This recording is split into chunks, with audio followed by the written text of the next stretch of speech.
Should I change my hair instead? Kindasound, tuning in for change. And you're live. And good morning. Welcome to Kindasound Radio today on this happy Sunday on the Reality Bite Show with me, your host. I nearly said your guest, and my host, Andy Barlow, this morning. Hang on, something clicks up on my screen. I was just sorting that out. So, yeah, welcome this morning. Thank you to all your listeners tuning in. And we've got round two. So I've had Andy on a couple of times before now. So it'll be round three, actually. But this, I'm going to confuse everybody this morning. But this is round two, following on from what we've done previously. Because we finished on an interesting topic. You said some words, I remember, on the last show. So, and that just led me into like, ooh, let's do another show based around, or we'll start off with that, because me and you go all over the place, Andy, anyway. Me and my big mouth. Exactly. Exactly. You pop these things out, I write them down, and then that's it. It's another subject matter. So a bit of just a brief background on Andy. You've probably all heard this, but Andy's been one, he always knew something wasn't right in life, and he's been wandering around the subjects of common law for quite a while, sort of waking up to the legislative systems and the corporations, all these dead entities that we are, they are, everybody is, and how do you empower yourself, which is pretty much where we're getting now. It's all about that self-empowerment, isn't it now? We've had enough now. Let's move forwards. Where are we going? Where do we want to go in this country? It's not where we've been, I know that much. But there was something that an interesting thing that you said at the end of our last show, and it's a word I hadn't heard before, or a sentence, sorry, like a phrase, status correction. Yeah.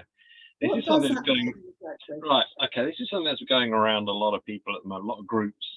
You've got to correct your status. You've got to tell someone you're alive. You've got to do this paperwork. You've got to do affidavits, legal notices. You've got to do, yeah, might as well just get a toilet roll and just keep writing on every sheet of paper and send it to any Tom, Dick and Harry you got. But it's to say to the controllers, them, whatever you want to call them, that you are a living man or woman. Now, I started looking into this status correction with another group last year. I sat there and I thought, well, I'm alive. Why do I need a bit of paper to say I'm alive? And they said, it's because obviously they think you're dead. I said, but that bit of paper, the name was not me. They went, well, yeah, we know that. But if you stand in front of a police officer and he's talking to you and you say I'm alive, he says, how's he going to know? I said, well, if I was sending paperwork to the government, every chief constable in every county, roughly 148, tell them that you're alive, is he going to tell every PC, if you come across Andy Barlow, don't talk to him, he's alive? No, it's not going to work that way. And that, for me, that's where my mind went. I thought, okay, so you're giving your so-called authorities, the governments and police, councils, whatever, I'm alive. Yeah? What's he going to do? What are they going to do with it? Chuck it in the bin. That's the way I look at it. I thought, what is a council or what's the chief constable going to go? Look at this, he just told me he's alive. Shall we go and pay a visit?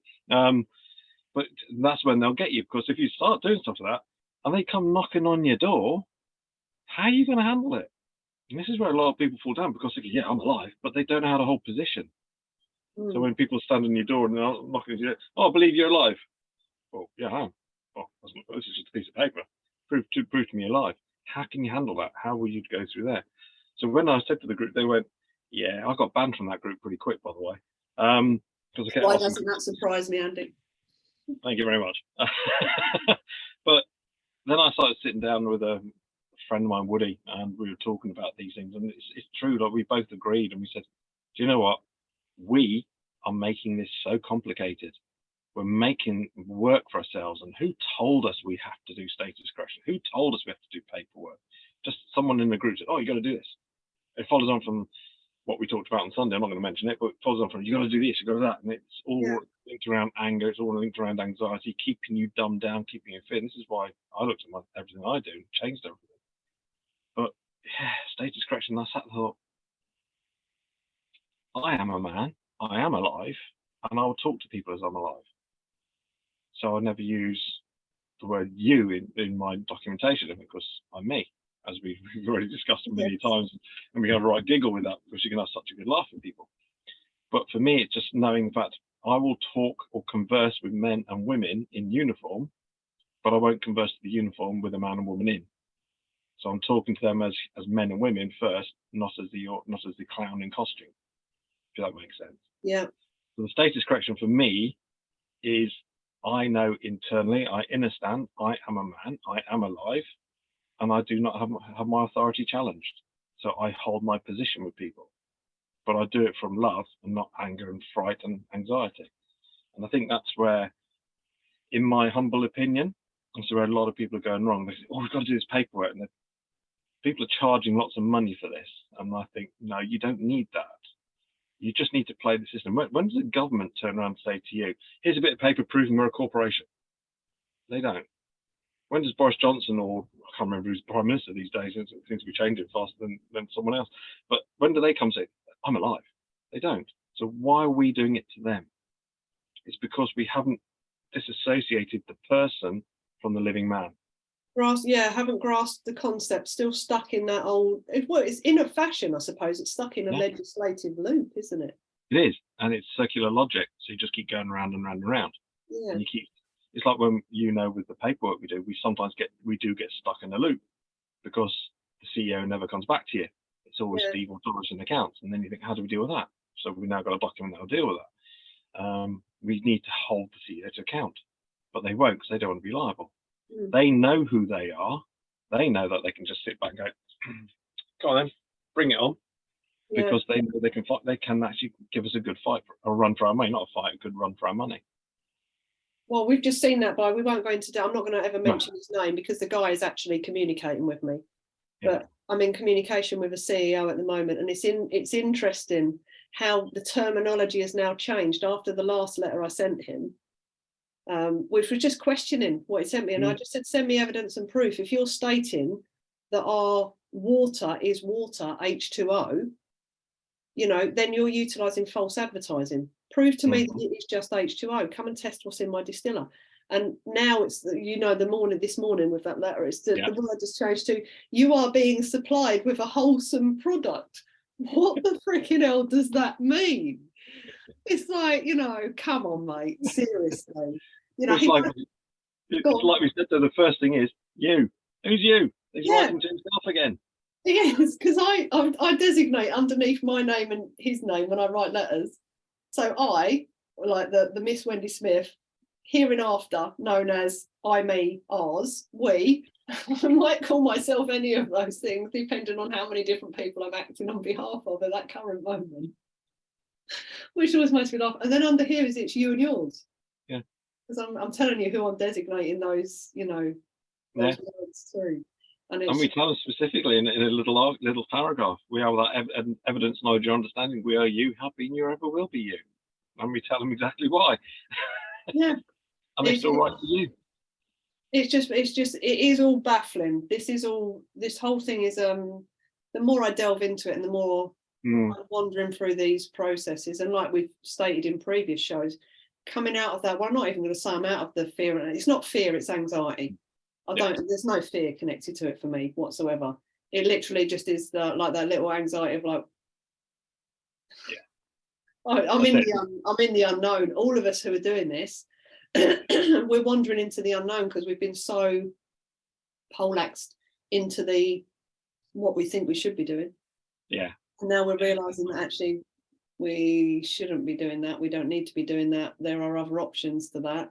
And it's like anything new, isn't it? You're going to run emotion around it when you're starting to do something different.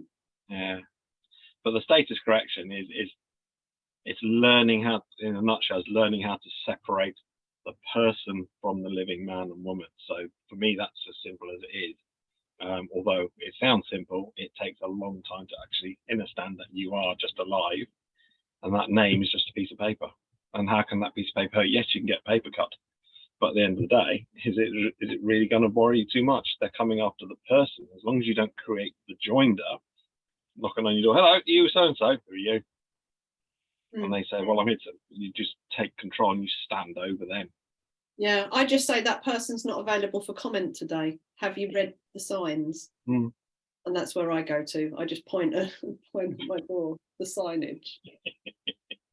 And then Yeah. obviously then that's a whole different conversation. I've actually used before when someone knocked on my door when I lived in the house, and someone knocked on my door and they said, "Is Andrew Sean Barlow here?" I said, "I'm sorry, he's dead." They went, "What?" I said, "He died at birth." They went, "What?" I said, "Yeah, he died at birth. So what gives you the right to go after dead person's estate using all the right terminology?" And they go, "Oh, we didn't know." So, well, maybe you need to do your research next time. I said, "Look at the birth certificate, death receipts." I said, "You're actually claiming money against a dead person's estate." I said, "That's fraud. That's 8 to 16 years in prison. Do you want me to call the police?" And they sort of looked at the paperwork. "Who are you?" I said, "Doesn't matter who I am. I'm just telling you." I said, "He's dead." And they went, "Okay." I don't know what he wrote in the piece of paper. I never heard back from him and never came back. Oh, maybe I use that one at some point in the future as well. Technically, when you think the person is dead. Yeah. So it is again coming back to, like you say, the birth certificates or the death certificate. I am going to get myself a living birth certificate though, just. Yeah, it's worth looking into. I mean, it's they're making it harder because everybody's trying to do it, and this is where I've always come from. I mean, it's splashed all over social media. Get your living birth certificate and all this stuff. The government's going to sit there and go, "Now we'll change that," and they're changing rules and regulations all the time just to suit themselves. But the way realistically I looked at doing it, because I'm originally from Guernsey, was I phoned the Princess Elizabeth Hospital and said, "Oh, do you have copies of my live birth certificate?" They go, "No, it's all held at the Greffe, which is our royal court." So I had to contact the Greffe, and they said, "Yes, we do hold it. However, it's locked in a vault, and you're not allowed access to it." Right. I wonder why. So they said, "Well, we can give you an apostolized letter confirming we hold it, and that yes, you are that name on the letter." Said, "Thank you very much." So I got that. But I know over here you sometimes have to go to your registrar where you're registered, or contact the NHS direct and say, "We want a copy of the source document or the living birth certificate, but have your NHS number with you." Now, if you don't know what your NHS number is, you can just go onto the Gov website, just put in the search box NHS number, and they'll tell you how to get it. So yeah, you can find that really easily. Yeah. And then I would just go and get it notarized in Notary Public as yes, this is an original copy or original document. What's a note? So explain that. Then getting notarized. Why did they always ask the difficult? I am the woman of questions, Andy. Yeah. How much longer we got? Oh, now, Notary Public is basically some sort of some sort of solicitor. But what he does, he has a specific seal, and he has to put it on there. All the special wording. Yes, I, Nigel Pugh, is the one we use down in Winchester. Yeah. I, Nigel Pugh, am Notary Public. I'm legally qualified and legally authorised to notarise this document and say yes, I have witnessed it, and it is real, or it is an original copy. And then he puts his embosser on it, he seals it, and then that's classed as a legal document. Oh, okay. And then the utilising of this just literally is if we're ever in a situation where someone says, prove you're a living being. Yeah. Yeah. I mean, you can do a declaration, a status declaration if you wanted to as well. It's just a piece of paper that states, "I, Andrew Sean Barlow, am a living man," but I thought, why? Why? I don't think it comes back to, again, like our previous shows, doesn't it? Just knowing the self. Yeah, and I think this is the most powerful learning for everybody. Again, just going into that, and it's the one that I'm still learning. Who am I? I get it. I get that there's two of me, if you know what I mean. So I fully get that there's a legislative self, the corporation copy of me, and then that I am a living being. And it's like you say, it's that I'm still at that point where I'm nearly separated. Yeah, I've nearly got them separated. You're doing well. Yeah, because I'm still running, like I say, with the anxiety around a few bits and pieces. I know that I've still got a way to go before I'm truly in that space of actually, no. In my head, whenever I think about stuff, I'm like, no, enough. Do you know what I mean? No, you don't have a right to do this to me. No. And this is the thing, I think, with the government, the word, we go through this every time, and it's how many times can you let people know the word government? Govern means control, mind, mente means mind, Yeah, the little translation from Latin, gouvernement, is mind control. Yeah, so that when if you just start looking at the language behind everything, you can see that this has all been designed for control. Do you, and this is my question to everybody who listens, do you want to be controlled your whole life? Or would you like at some point to gain that self-control back. I'm not talking turn into a lawless society. We need structure. The current structure runs really well. It's just corrupt, like massively corrupt, and it does not support the majority of people. It's built to support a very small handful of people. Well, when you think government was actually created to protect the people, I mean, people being plural of men and women, so it was actually put in place to protect the people, and it is still functioning as protecting the people, but they created the persons. So they'll always look at the persons first. You look at any legislation or anything, your employment contract or whatever, never mentions the name, it mentions person. Yeah. And this is it. I mean, a lot of people don't realize that your employment contract you can actually change. It's an offer. You can change anything that comes through the door. It's just handling the offers. That's where I got to where I am now, because that's where the mindset is. Everything we do, you offered this to me today to come on. I said, yep, I'll happily do it again. The drugs haven't kicked in. Yeah, and he always wonders why have I said yes to her again when I come in here. But that's it. I mean, it's just, yeah, we just got to understand that we can separate everything. It's a process. It is like, in some ways, I think we mentioned it's a bit like a grieving process as well, because you're separating, for want of a better word, your ego from the spirit side in some ways, and saying, this is taking over, the spirit's now in control. You can just sit there and listen. I'm now in control. I'm holding position. And I always look at it, we are the captain of our ship, because we are under maritime law, admiralty law. We are the captain. We take command and we give commands.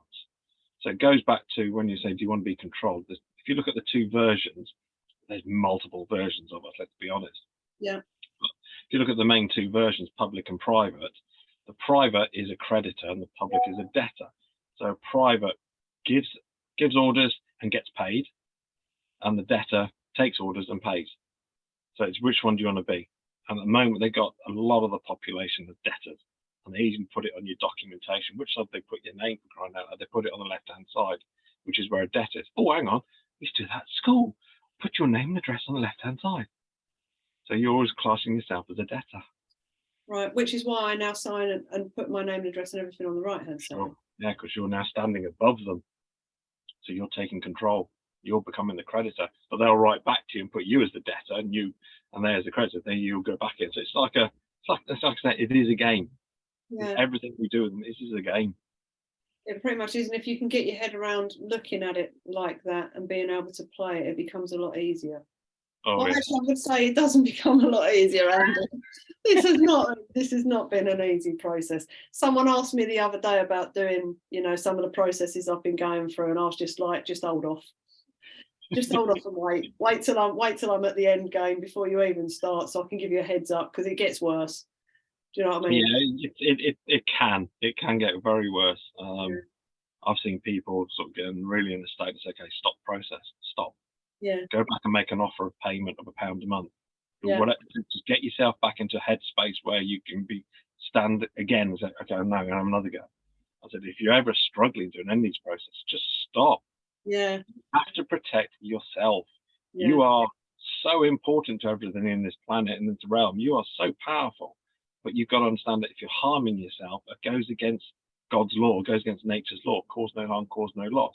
But don't say that for others. It means us as well. Yeah. If you're causing yourself harm, please stop and talk to someone. Yeah. Come back to us in the group and say, I really can't do this. I met a lady, Rebel Vibes, which is great, up in St Helens. Another one coming up in a week's time, 10 days time, whatever. Sorry, little plug there. But she came across to me. She said, I really thank you for everything you've done for me. She said, but I've had to stop. She said, because it got too much. I said, good. She said, you're not angry? I said, no, I'm not. I'm very proud of you for saying I can't do this at the moment in time. I have to protect myself.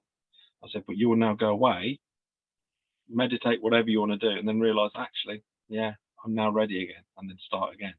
It is a process, but please protect yourself from harm.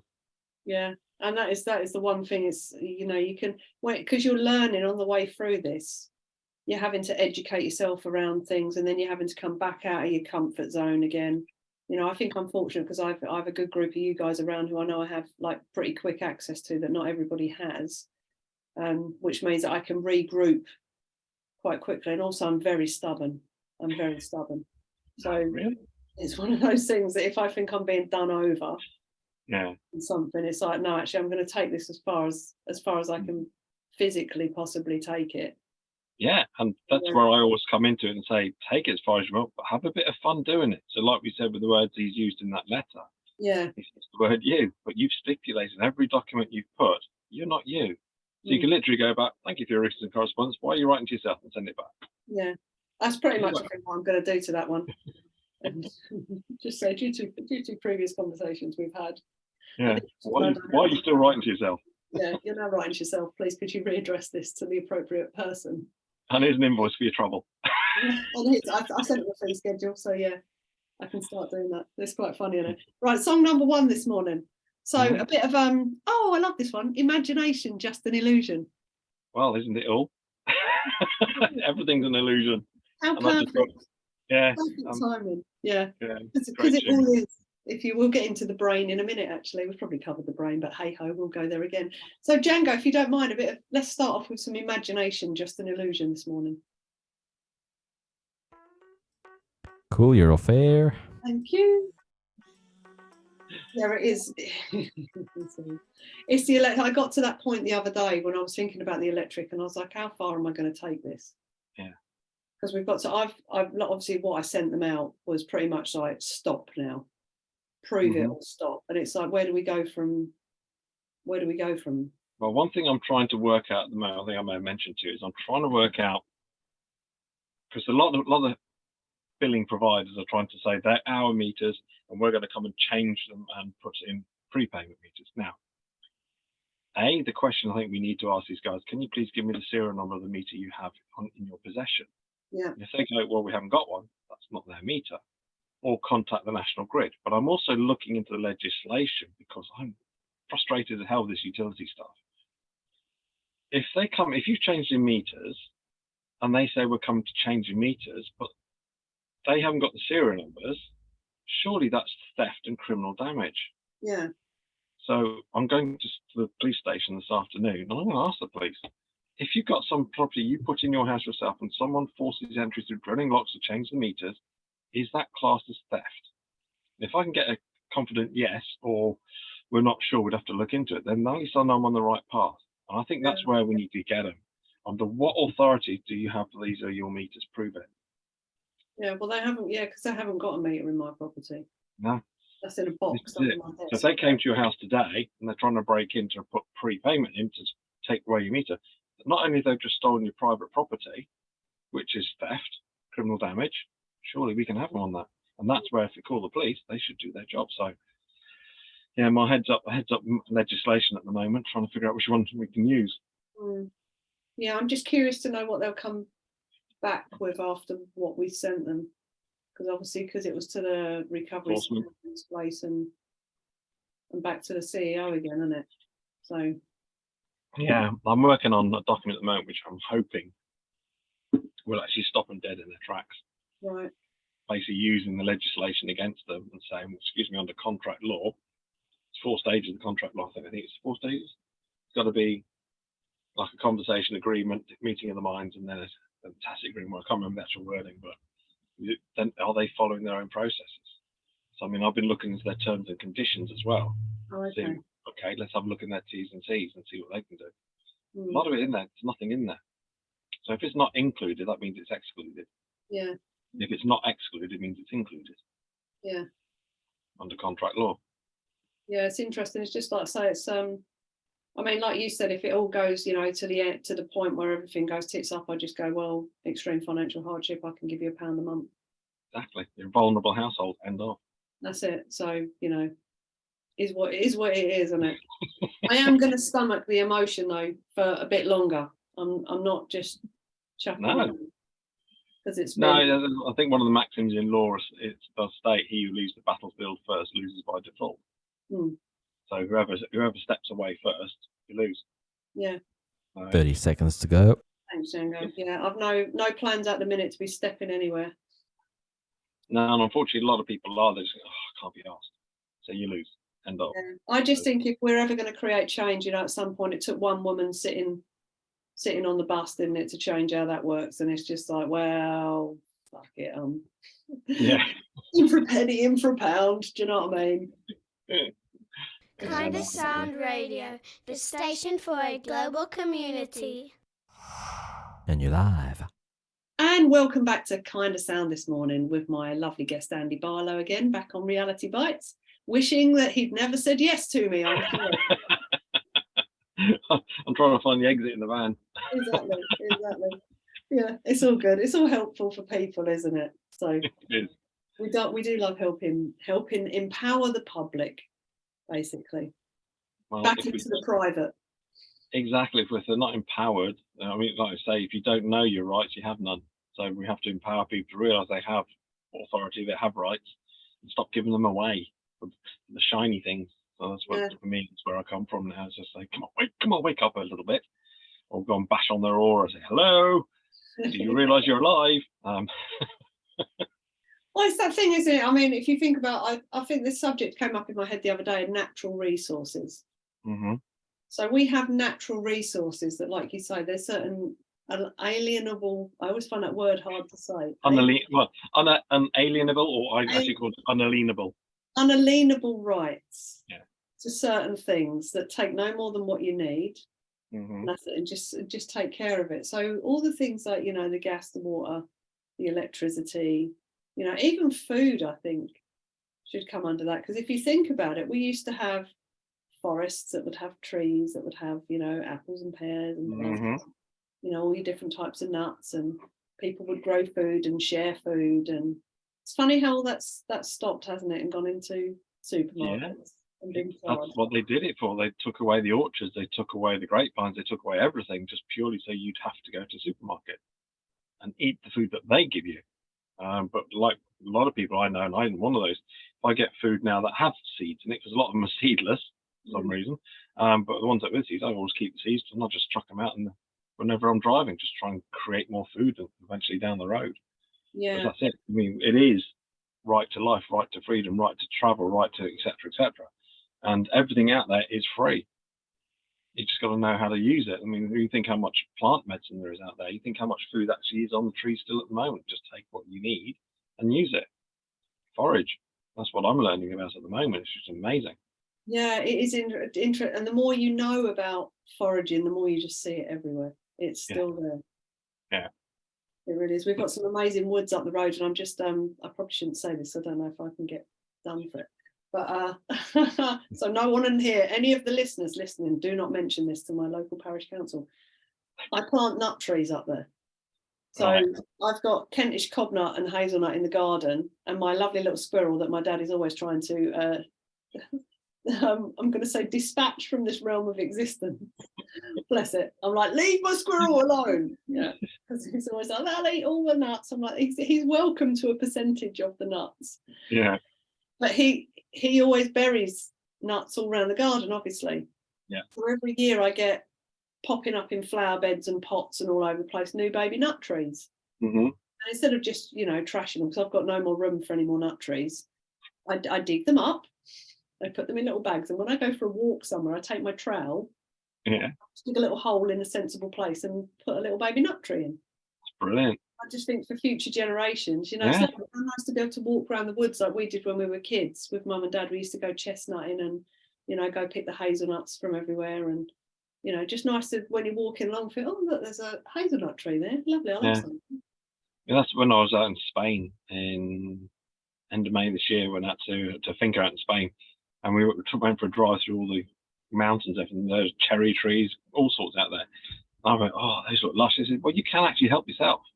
They said they can't stop you. It is free to roam. You can help yourself with food, but only take what you need at this moment in time. Don't take enough to take home. You just take a couple of cherries, or whatever you need. Take an orange, take an apple, and that's how it should be.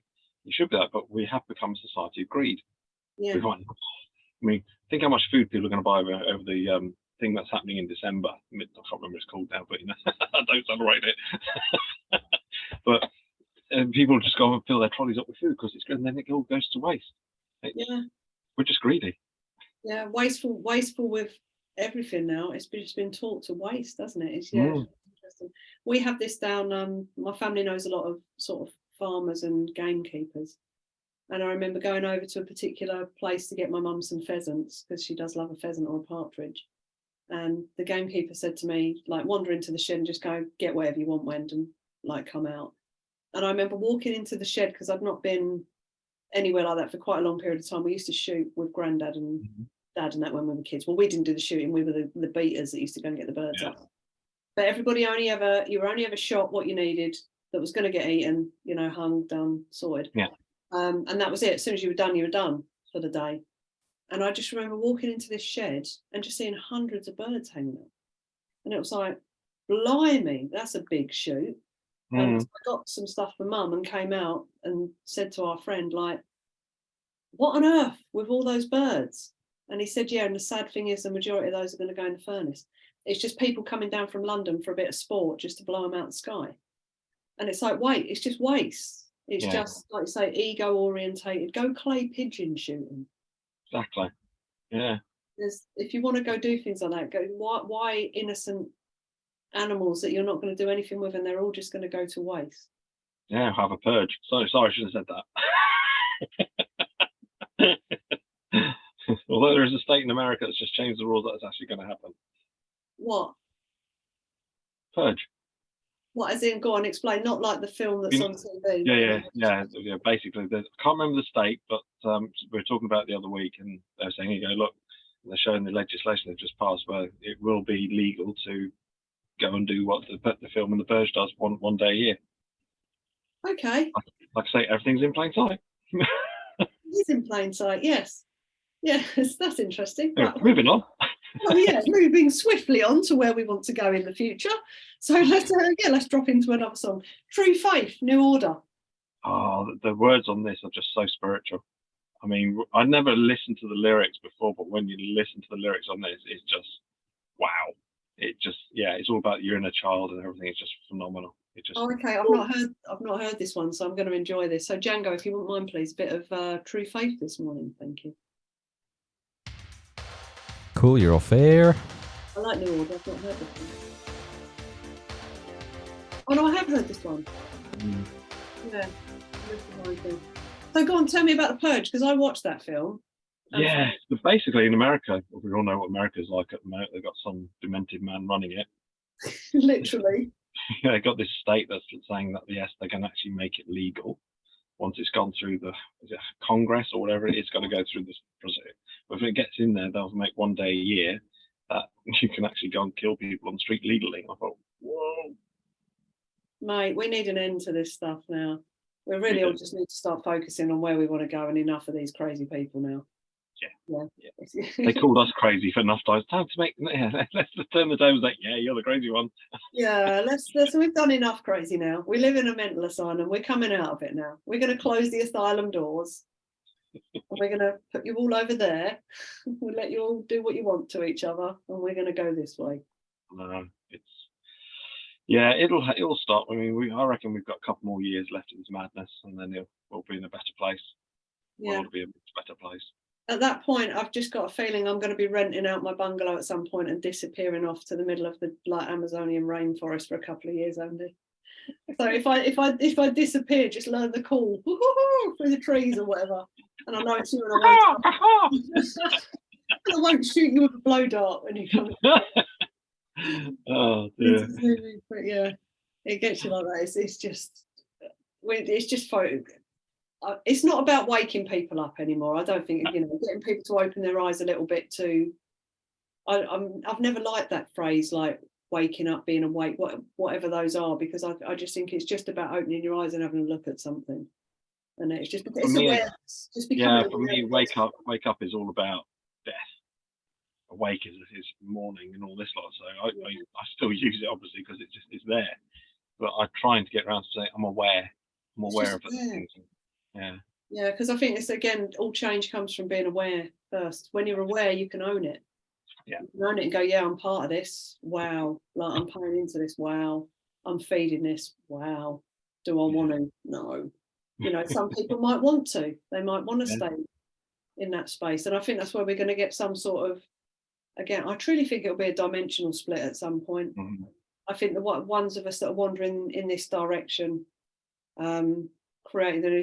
I'm pretty sure that there'll be others that are going in the other direction, and just dimensionally it'll just split, and we'll just wake up one day and it will just be as it is. And No, I think you're right. Yeah, I think it's exactly what's going to happen. The more energy we just keep putting into this over here, the more we're directing ourselves into it on a daily basis, aren't we? Yeah, exactly. So, Sorry, just my battery. no worries. All right. No battery. Yeah, well, I'm on, obviously, because I don't have electrics. Oh, yeah. I do. I've got an inverter, so it just plugs in my laptop. So I'm just going to turn it off. So, well, we've got about half an hour left, haven't we? 20, 25 minutes. Yeah. So not long. You need a ether converter. Well, now I'm actually going to be starting looking into the perpetual motion with magnets and see if I can generate electricity with perpetual motion. People are trying it now. So you spin a magnet so it's opposite, and it actually, once you wire it incorrectly, it actually produces 30 seconds non-stop. Thanks, Django. Thank That's you. interesting. So much else we can tap into. There's a lot. That's why Eric's a good guy to have a chat with, because he's the one who's he's pulling out all the old buried Tesla tech at the moment. Good on him. Obviously, he's done the cold fusion stuff, which is fascinating. I still don't know what it does. You can chuck anything in it and it makes electricity. and you lie. And welcome back to Kindasound this morning on the Reality Bite Show with me, your host, Wendy Smith, and my guest, Andy Barlow. And we've been talking a bit about status correction, what that means. You know, do you really need to prove you're a living being? Not really, when you start knowing who you are. And it's the knowing of the self. And we've been wandering through, you guys don't get to hear about what we talk about when the music's on. So we wander through all different conversations. Yeah. But I suppose the whole point of me getting Andy back time and time again is just to raise awareness for you guys. You know, and that's pretty much, it's not about anybody waking up or getting on a great awakening. For us, for Andy and I, it is literally just becoming aware of what's happened, where we've been, where we are, owning it, going, yeah, we're all part of this, and then going, well, actually, what do we want to change now? Are we happy in these spaces? What can we do to come more back to, I suppose, community, really, isn't it? Yeah. Back to family values. I mean, I don't know about you, but I really miss, I think the children are suffering at the moment as well because of the lack of family values and the big split in that space. What's your opinion on that? Oh, no, 100%. I mean, I used to go to France a lot for holidays. And when you see, like on a Sunday, you see the whole family sitting around on a beach or sitting around a park bench. And I'm not saying to mum, dad and kids, it'd be mum, dad, grandpas, aunts, uncles, where there'd be crowds of them, and their family environment was phenomenal. And yet we've lost that over here because they're telling you, you don't need to be this. You can be a single mum, you can be a single dad, you can do whatever you need to do. And it has stripped away the family values. And that's all by design as well, because they don't want us to have family values. We know that. But it's such a shame because the kids are suffering. They don't have that figure in their life, or they don't have that excitement in their life. Like, hey, we're going to see Granny and Grandpa. They're all too busy on one of these phones or on a laptop or on a computer, and that's their life. They're just like that. So that involvement is gone. The art of the conversation's gone because they've just. I try and talk to my grandkids, and they just go, "Yeah, hi, yeah, I'm off upstairs now. I'm going to play my game." And you think, okay, fair enough. But that's gone. It's just literally you're controlled by technology. Yeah, and I think that's, in some ways, tech can be good. Mm-hmm. In other ways, though, I think tech has been really detrimental to our youth. I sat in where was I yesterday? No, it wasn't yesterday. I sat in a restaurant a couple of days ago. Can't even think where, it's irrelevant where it was. Yeah. Can't think where it was because I'm all over the place all the time. And I remember just looking over to the left of me. Oh, I was with my friend. We were out for breakfast. We were having a conversation. I just remember looking over to the left of me, and there were 3 tables, all with people from probably early 30s up to like my age. And none of them were talking to each other, Andy. They all had their phones in front of them, and they were just on their phones. And it was like the human interaction, missing that human interaction. That I read a study somewhere. I can't remember what it was, but these things create an addiction. These phones create an addiction. So you put it down, and then you think, "Oh, am I missing something?" And you go on it 10 minutes later, and it's the endorphins in your brain say, come on, I need another hit, please, and off you go. Yes, I the dopamine spikes. Yeah. That's it, dopamine, sorry. And that's why now at weekends, and invariably at weekends, I'll actually try and turn that off and just have half a day or a day away from technology completely. It's always going to be difficult because what I do, people are trying to contact me day in, day out and think, leave me alone. But some days you do need that break away from technology. Oh, massively. This is why I love when we go down and host the retreats, because my phone for 16, 17 hours of the day is off. And all I do is at night, not before I get into bed, but when me and Claire are finished for the day, I'll have a quick look just to see if there's anything that was an emergency on there. I mean, that's why I come back from retreat with hundreds of emails to answer, because I won't touch them. I go, no, I'm away, I'm doing something else. And it's that people can just contact you anywhere, can't they?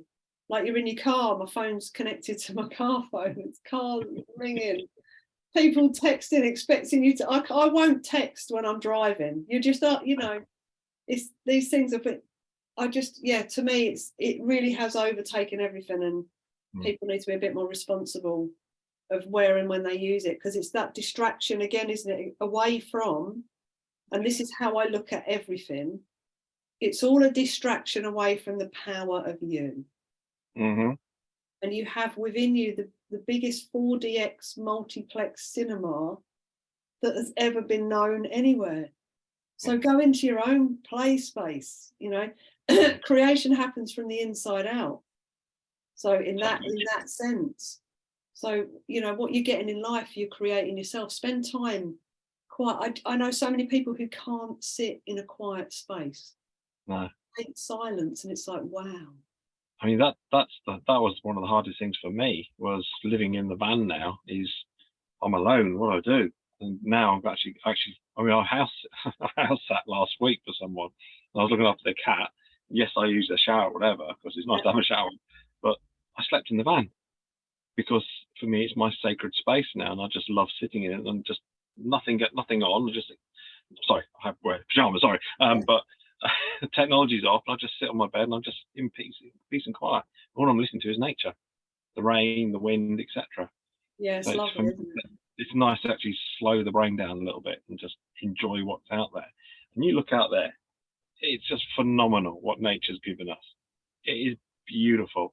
It is, like you say, it's a multiplex.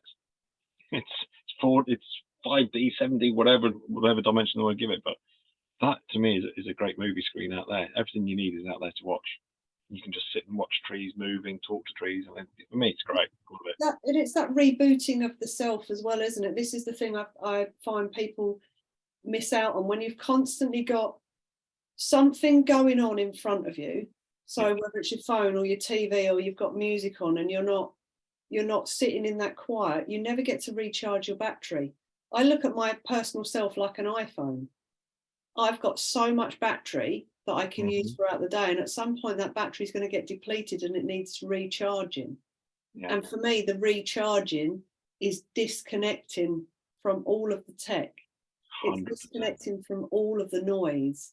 It's going and sitting, whether it's in my garden or going up the woods. I've got a lovely old tree that's fallen over that's still growing. I love to go and sit on that and just listen, like you say, to whatever it is, whether it's the sound of the leaves rustling or the birds or the trees. Or just having or just having that conversation with yourself. Yeah. Getting to know who you are, talk to the inner child, talk to your ego, whatever you want to call it, and understand what's going on. Because this is where I think a lot of the issues have come from, is the fact our inner child is wounded, it's hurt, it doesn't feel loved. So that's why you get all the negativities and everything come through, as you know, for where I've been going through. So it's take control of the inner child. Love yourself. Yeah, I love you. Yeah, it's great. Give your inner child a name. Mine's Andrew, obviously. But it's heal yourself, get the knowing, then you can stand up and do whatever you want to do, which is everything's linked to spirituality. The knowing everything for me now is just all linked to this. It's what's inside. Yeah. And then what's inside can come out and show to me, look, you can do this. You're amazing. Do it. Yeah, it's like that being alone. I remember when I moved here, and it was the first time probably in a long, probably 30+ years I'd lived on my own. And it took 3 months to adjust. I'd sit about, wouldn't know what to do. Do you know what I mean? It was just like being really out of balance and disheveled. And then all of a sudden it was like, oh, I actually like this. I cook when I want to cook. You know, I take the dog out when I want to take the dog out. I exercise when I want to exercise. If I want to watch the telly, I watch the telly, turn it off. I can do this, I can do that. And then that was probably when I got to really introspect on self Mhm.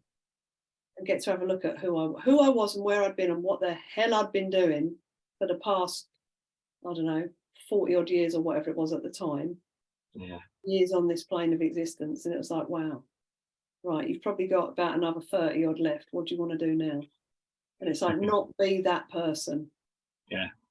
And I mean, like I say, a lot of people suffer with what I do because they go through that lonely period. They go, I'm alone. What happens to this?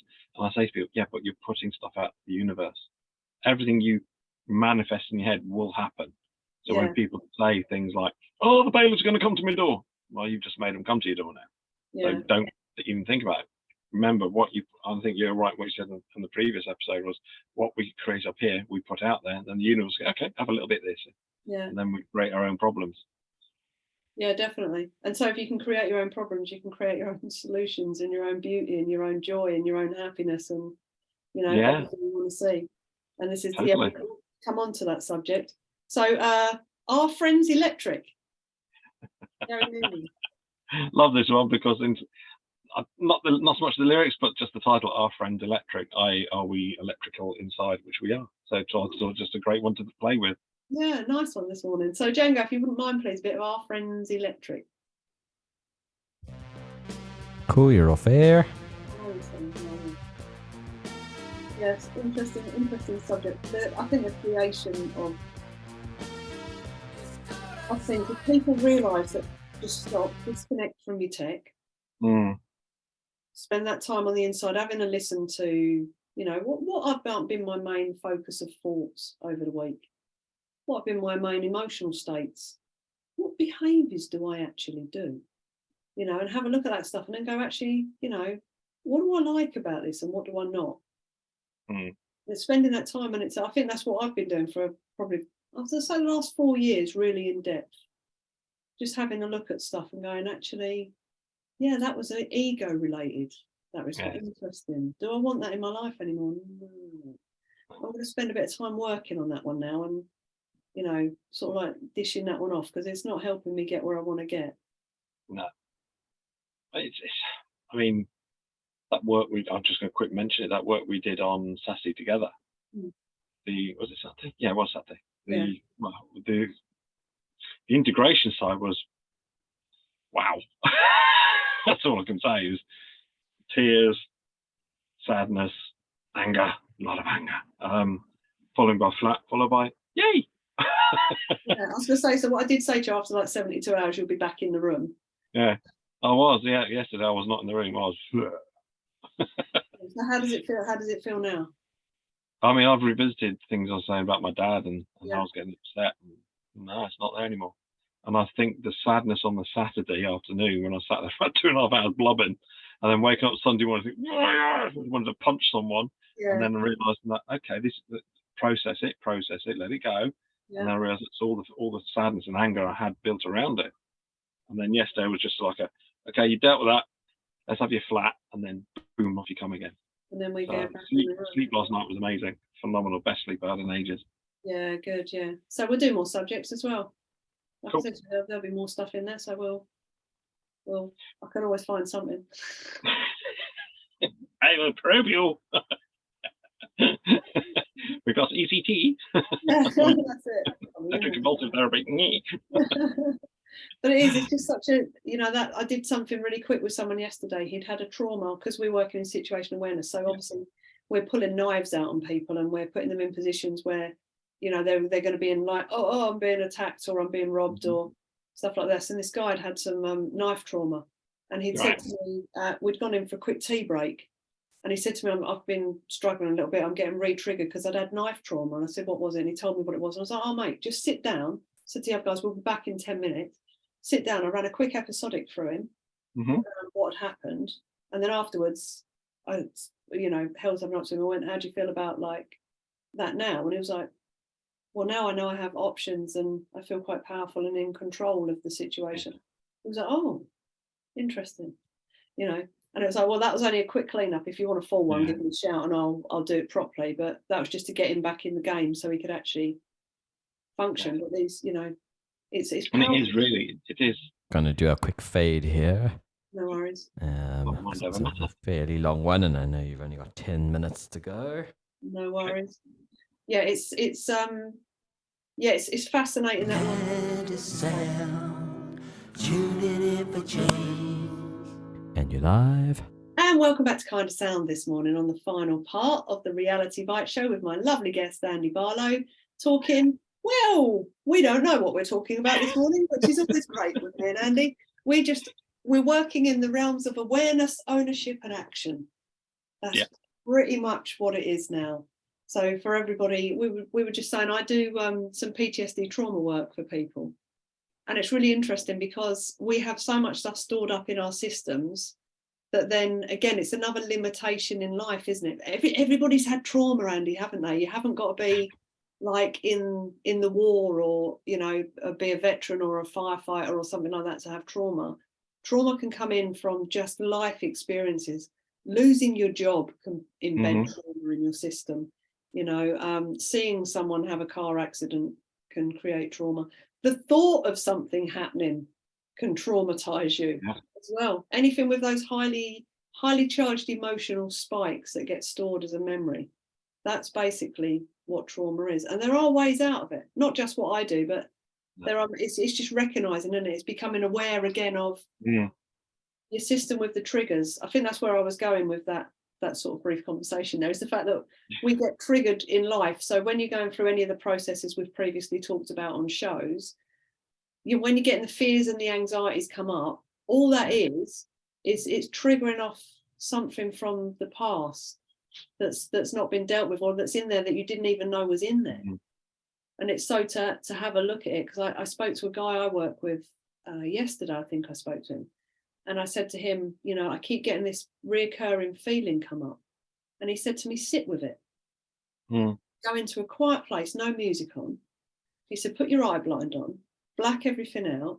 And he just said, sit with the feeling in your body and just ask it, where did this originate? And just keep sitting there and listening to the thought processes and watching the pictures that are coming up.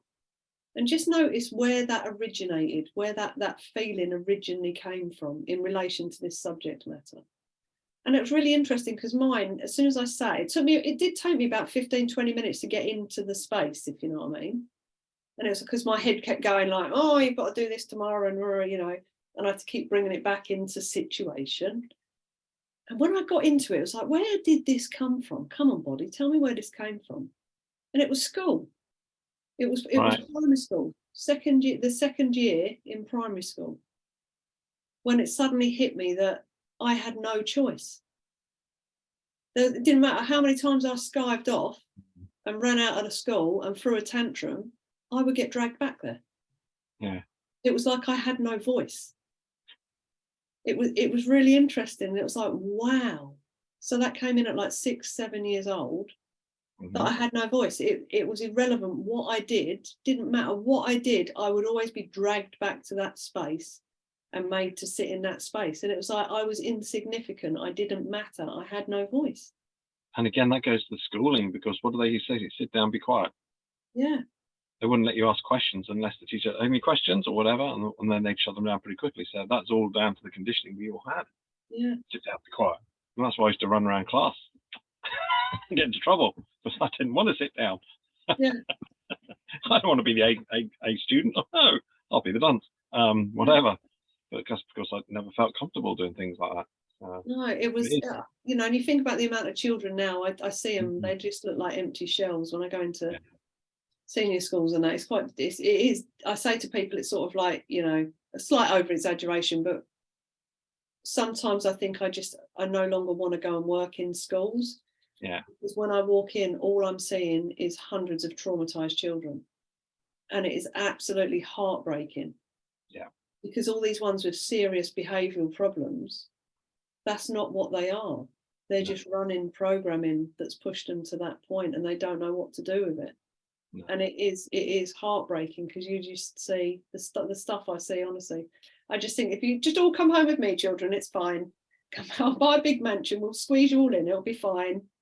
We'll sort it all out, everyone will be happy. I'll teach you all about yourselves. But it is just that, it made me realise, like I said, that self-reflection of looking back at that and thinking, what is it that's making me feel like this now as an adult, as a 50-year-old woman, you know, still having those feelings from a 7-year-old girl. Yeah. And it was that losing of the losing of the self. That's it. I felt like at that age I sort of like lost myself, because no matter, I didn't have the strength to fight adults. No. So, you know, I was easy to be dragged. So you will come back here and you will sit there. That's it. You know, you'd say, I don't want to do that. They'd say, well, you're doing it. Yeah. So that's it. You just, in that place, I just felt powerless. I'd lost my voice. I'd lost myself. Yeah. Just that, I suppose it was that realization at that point of like, wow, is this what life is? And that's the power of the mind. When you think how powerful we are, we create these problems. We create our little prisons inside our head. Yeah. And we have to keep undoing these little prisons and trying to figure out how we get out of it. So. Yeah, that's interesting, isn't it? So for all you listeners out there, what little prisons have you created in your head for yourself? Quite a few, I'm sure. I mean, I've left a lot of prisons in my head, but I still know there's stuff in there to get rid of. And it's an ongoing process. I think if anybody says, yeah, I'm healed, I think they'll be really, I say, really? Sure. Let me see if I can poke the bear. Yeah, I'm just gonna prod the neurology a little bit just to see what else is in there. Oh, there we go, another trauma. Yeah, another one comes to the surface. I just think it's, you know, life is, like I say, Mum changed the word for me. It's an adventure. It's a nice long adventure where you get to go on many different little wanders in that adventure, and you get to find lots of stuff out, gain knowledge, make the same mistake multiple times until you realise, till you become aware. Exactly. That awareness. Maybe that's why I'm going to start my shamanic journey, because that's something I've always wanted to do, is become a healer. Like a lot of people say I'm already a healer, but I want to know more about me and I want to be able to help more people. So something I know, something my shaman said to me straight, they said, you'd be good at soul retrieval, because every trauma you leave a tiny bit of your soul there. So you need to go in and pull those bits back to bring your soul back together again. So for me, that would be an amazing thing to do to help people. So. Yeah, Peter would be an interesting guy for you to talk to about that, because he does all of that sort of stuff.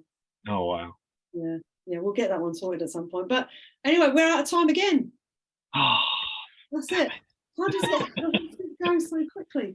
So listeners, we hope again that you've really enjoyed like round 3 of Andy, and that we've sort of imparted some stuff in here just to make you a bit curious about life, a bit more aware about yourself, and you know what you can change. There's a lot you can change when you just get back into that self, back into the self, the empowered you. Yeah. Who is you?